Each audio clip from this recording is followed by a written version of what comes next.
اور اب آپ کو بتائیں گے پچھلے دنوں یو کے سے آئے ہوئے دعوت اسلامی کے مختلف شعبجات کے ذمہ دار اسلامی بھائیوں نے سیلاب سے متاثرہ سندھ کے ضلع سجاول اور اس کے اطراف کا وزٹ کیا۔ سیلاب متاثرین سے ملاقاتیں بھی کی۔ ذمہ داران نے FGRF کے تحت متاثرین میں امدادی سامان، راشن اور دیگر اشیاء ضروریہ کے ساتھ ساتھ کھانا بھی تقسیم کیا۔ اس حوالے سے ان کا کہنا کیا تھا، آئیے مناظر آپ کو دکھاتے ہیں اور ان کی گفتگو بھی سنواتے ہیں۔ Inshallah, we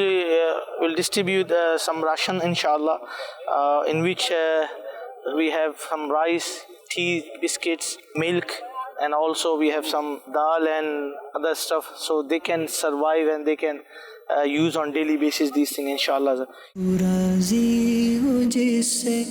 وہ کام مجھ سے لے لے، تو راضی ہو جس سے وہ کام مجھ سے لے لے، تجھے جو پسند ہو مدام مجھ سے لے لے، تجھے جو پسند ہو مدام مجھ سے لے لے، تو راضی ہو جس سے